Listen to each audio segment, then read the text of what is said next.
Keesokan harinya, Darlene pagi-pagi bangun dan membuat sarapan untuk Derek. Ini adalah permintaan Derek sebelum tidur semalam. Darlene dengan terampil mengetok dan menggoreng telur.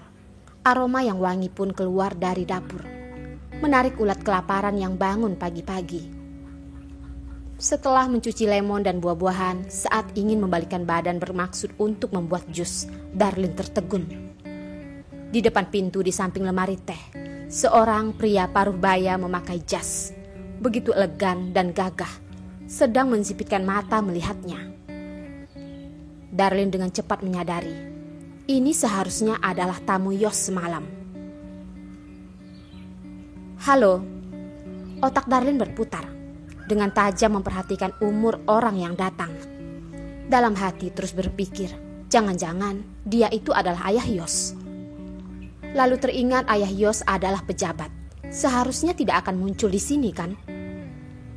Paman Yuga tersenyum. Halo. Ikut Yos panggil aku Paman Yuga saja. Sepertinya mengerti keheranan Darlene. Paman Yuga langsung berkata. Darlene dengan malu tersenyum, menganggukkan kepala berkata, Baik, Paman Yuga, namaku Darlene. Paman Yuga menganggukkan kepala, tatapannya melihat ke arahnya, melihat aroma kopi yang mengeluarkan suara dan keluar dari belakangnya. Dengan inisiatif berkata, Bolehkah berikan aku secangkir kopi? Tentu saja boleh, tunggu sebentar ya. Darlene tertegun lalu menganggukkan kepala, mengambil cangkir dan menuangkan kopi yang barusan siap dibuat padanya. Paman Yuga mensipitkan mata, mencium aroma kopi yang kental, membuat dia menjadi semangat. Aroma kopimu sangat harum, dia menilai. Darlene tersenyum tipis. Baguslah kalau Paman Yuga menyukainya. Paman Yuga melihatnya begitu terampil di dapur. Seluruh aroma wangi sarapan terus tercium, membuat rumah yang kosong penuh dengan aroma yang membuatnya nyaman. Benar-benar mustahil. Tatapan Paman Yuga tergerak. Mungkin menikahi seorang gadis seperti ini memang lebih baik dibandingkan dengan menikahi wanita yang hanya bisa jalan-jalan dan membeli perhiasan mewah. Paman Yuga dengan santai duduk di samping sambil memegang secangkir kopi, dengan tenang menunggu sarapan. Halo kakek. Derik si bom kecil berlari masuk, matanya melihat ke arah Paman Yuga, dengan ingatan yang sangat baik, seperti pernah bertemu dengan kakek ini. Paman Yuga tersenyum penuh kasih sayang. Halo, apakah namamu Derik? Derik dengan patuh menganggukkan kepala. Lalu tatapannya melihat ke kopi yang ada di tangan Paman Yuga. Harum sekali, sepertinya sangat enak. Paman Yuga yang melihat ini pun seperti memikirkan sesuatu. Ini anak kecil, tidak boleh minum ya. Derik menganggukkan kepala dan berkata, Ayah juga berkata seperti itu. Dia yang begitu patuh membuat Paman Yuga sangat menyukainya. Dua orang, satu besar, satu kecil pun mulai berbicara. Setelah Yos datang dengan wajah yang sudah kenal lama melihat Yos dengan lucu. Paman Yuga, bangun begitu pagi ya? Yos tersenyum. Paman Yuga berdiri. Sudah tua, tidak bisa tidur lama. Sudah semalaman, bagaimana pertimbangan? Paman Yuga, apakah harus begitu buru-buru? Yos dengan tidak berdaya menggerakkan bibir. Ekspresinya terlihat khawatir. Wajah Paman Yuga terlihat tidak berdaya. Tuan terus mendesak.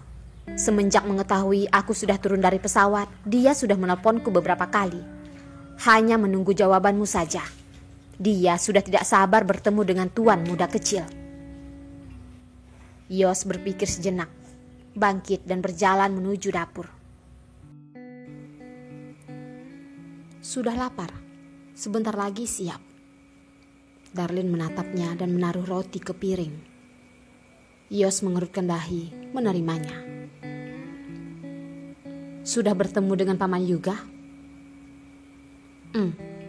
Dia adalah orang yang datang dari kota Beijing, kan? Darlin dengan heran bertanya. Ya, orang dekat kakekku. Suara Yos terdengar serius. Hati Darlin tergerak. Orang dekat kakeknya, kalau begitu statusnya pasti berbeda dengan orang biasa. Pantas saja auranya berbeda. Terlihat begitu terpandang. Melihat tatapan Darlin yang tertegun, Yos pun tersenyum. Kenapa? Takut? Tidak. Darlin membantah. Yos juga tidak membongkarnya, hanya lanjut berkata. Kakekku sudah mengetahui keberadaan Derik. Kali ini Paman Yuga datang karena masalah ini. Tangan Darlin bergetar, hampir saja menjatuhkan makanannya. Yos dengan wajah serius memalingkan tubuhnya. Darlin, kita sudah harus pergi ke kota Beijing. Darlin menggigit bibir, jantungnya berdetak kencang. Tidak tahu kenapa dia merasa takut. Apakah harus pergi? Darlin melihat Yos, begitu polos seperti anak kecil yang kehilangan jalan. Yos tentu tahu latar belakang keluarganya yang begitu besar bagaikan sebuah gunung. Mungkin ada wanita yang sangat mendambakannya, tapi ada orang yang akan melarikan diri. Sayangnya, Darlin adalah yang kedua. Tidak bisa menahan dan memeluknya. Tidak akan ada masalah. Hanya begitu menemui orang tua saja. Jangan takut, ucap Yos. Sayangnya, ucapan ini sama sekali tidak berguna. Darlin tetap merasa takut. Hanya saja tidak peduli betapa tidak bersedia dirinya. Yos sudah membeli tiket ke Beijing besok. Saat itu juga orang yang mendapatkan kabar memiliki reaksi yang berbeda. Perlina yang mendengar itu pun terkejut sampai membuka mata dengan lebar. Lalu dengan senang menarik Darlin dan berkata, ternyata Yos memiliki sisi yang begitu bisa dipercayai. Kelihatannya saat itu aku sudah salah paham padanya. Apa hubungannya dengannya? Adalah keluarganya yang ingin melihat Derik dan sengaja mengutus orang datang mencarinya. Darlin tidak percaya Yos memiliki maksud itu. Perlina tertawa. Kelihatannya kamu masih berharap padanya. Darlin hanya meliriknya dan tidak berkata. Di sisi lain, seseorang yang dengan cepat mendapatkan kabar tinggal di sebuah rumah kumuh yang tersembunyi, sedang tersenyum mengerikan. Yos akan kembali ke kota Beijing. Ini adalah waktunya kamu menunjukkan kemampuanmu. Pria tersenyum dingin melihat wanita di sebelahnya yang dengan tidak bersemangat duduk di sofa berkata, Lucky, aku bukanlah budakmu. Kamu tidak ada hak untuk memerintahku. Wanita itu dengan suara tajam berkata, kalau Yos ada di sini, pasti akan menyadari. Ini adalah Jen yang jelas-jelas sudah membawa ibunya pergi dari kota Leidong. Lucky mendengus. Wanita di sisiku sangat banyak. Kamu kira kamu sudah naik ke ranjangku dan sudah bisa memanjat ke atas kepalaku? Nona Jen, kamu masih saja begitu polos seperti sebelumnya. Kamu? Patuhilah aku, kalau tidak aku bisa menyelamatkanmu keluar, juga bisa menarikmu ke neraka. Lucky dengan suaranya yang mengerikan berkata, bagaikan iblis yang membuatnya merinding.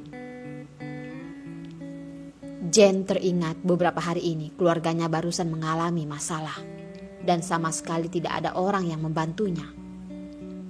Semua orang yang awalnya memiliki hubungan baik dengan keluarganya, semuanya menjauh, menganggap dia dan ibunya seperti tikus. Dan juga pada saat itu, dia akhirnya mengetahui alasan Yos berpacaran dengannya. Bahkan demi mendapatkan bukti kesalahan ayahnya. Kalau bukan karena Lucky yang menolongnya, dia sudah hampir hancur. Sekarang dia tidak akan kembali ke saat seperti itu. Mengenai kota Beijing, menghancurkan kebahagiaan Darlene, dia sangat bersedih.